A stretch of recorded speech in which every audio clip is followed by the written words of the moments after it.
Israeli Prime Minister Benjamin Netanyahu is again rejecting international calls to create a Palestinian state when the war with Hamas ends. Former Premier Ehud Barak criticized Netanyahu, saying that his post-war strategy risks alienating key allies like the U.S. He also called for early elections in an effort to restore confidence in the government. CBS News foreign correspondent Chris Livesay joins us now from Tel Aviv. So, Chris, why is Netanyahu opposed to a two-state solution? And is this a sentiment that represents his entire government? And what are the views, do we know, of Israelis themselves? Well, it definitely doesn't represent the view of all Israelis. There are certainly a lot of Israelis who believe in a two-state solution as being the biggest guarantor of peace, but Netanyahu certainly doesn't see things that way, at least not right now. You know, he was a bit careful in his words, saying that in the foreseeable future, he doesn't see that happening. What he sees happening as being, at least as what's paramount for him and his government right now, is the security of the state of Israel and winning this war, destroying Hamas, as they put it, as their primary objective. The rest of the country seems to feel the same way, definitely when it comes to their security. You have to keep in mind that this is a country that's still reeling from the October 7th attacks. I mean, this was a barbaric attack. There were beheadings. There was rape used as a weapon of war, and they're still not recovered from this. They're still afraid of something like this happening again, and not just from Gaza, from their northern border as well. They're engaged in exchanges of fire with the terror organization Hezbollah, based in Lebanon. So security is first and foremost. That's what they see as their primary concern. What comes after that is anybody's guess, especially Netanyahu's, considering his approval ratings are at all-time lows. I mean, they're really abysmal, especially when you consider that it was on his watch that the October 7th massacre took place. I mean, the biggest security breach in Israeli history. So his future is not really guaranteed either. Well, and Chris, protests began to escalate this morning in Tel Aviv. Explain to us what happened there. That was a protest organized and supported by the family members of hostages. In fact, there were mothers of hostages, more than 130 of whom remain in Hamas captivity, who tied up traffic along with protesters. In fact, some of them were arrested for doing this.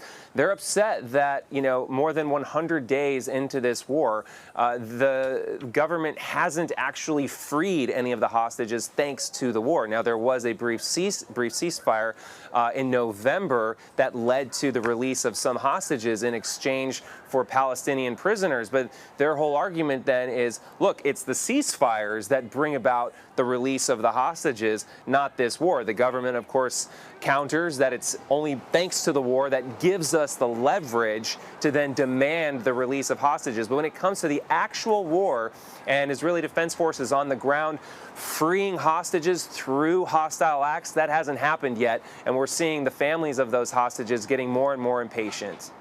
And Chris, I know that you were at the border with Lebanon yesterday. That's where we've been seeing ongoing fire between Israel and Hezbollah. What did the IDF tell you about the situation there? Sure. I mean, the IDF took us just within a few hundred yards of the border. And while we were there, we were hearing those exchanges of fire. In fact, in the last 10 days, we've tracked more than 30 salvos of rockets coming from Hezbollah to the Israeli side of the border. This is an area of Israel that's been evacuated since October 7th because they're afraid of an incursion. In fact, we know that Israel was really close to launching a full-blown war in the early days when they were in the early days of the war with Hamas in Gaza. So it was very close to launching a two-front war. Now that the Israeli government says that the war in Gaza is starting to slow down, and now that we're seeing these exchanges of fire continue with Hezbollah in the north, they're saying that the chances of a full-blown war with Hezbollah in the north are now noticeably higher. All right, Chris Livesay for us. Chris, thank you.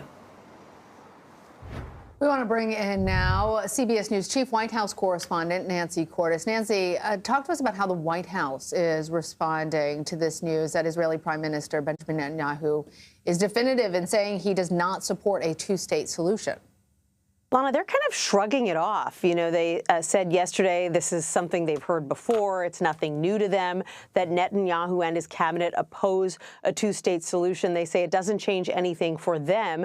They still believe, and we heard the Secretary of State, Antony Blinken, reiterate this recently, that the only long-term solution for Israel's security problems is a two-state solution. And that's something that even the Saudi foreign minister backed up in Davos this week with other world leaders. The U.S. has argued that if Israel wants normalized relationships with the Saudis, with other countries in the region, then it is going to have to embrace a two-state solution at some point.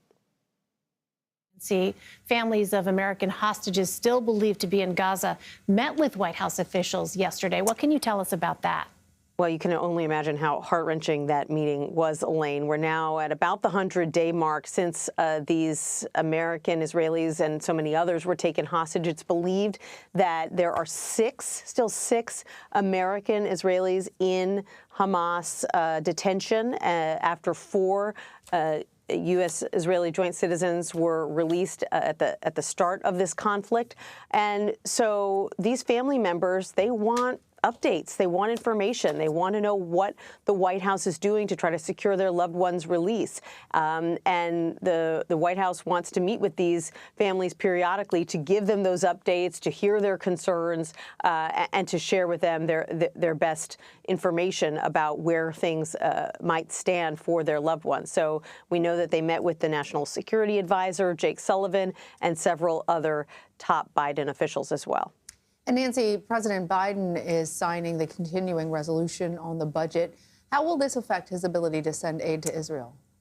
Well, it definitely allows everyone to focus now on that issue of funding for Israel, funding for Ukraine, funding for border security. Now that we know that the lights are going to stay on in Washington, the government is going to stay open because this short-term spending bill has passed that keeps the government functioning for about the next 6 to 8 weeks. So that's off the table. Nobody needs to worry about that anymore. But there is still a fight being waged over not just the Israel funding, but also over the Ukraine funding. It all boils down to this fight over border security. The White House, Senate Democrats, Senate Republicans all say a deal is very close at hand. And in fact, they might be able to take a vote by next week. And then we're going to watch and see if this puts enough pressure on House Republicans for them to accept a border deal that doesn't have everything they want in it. All right. Nancy Cordes, thank you. You're welcome.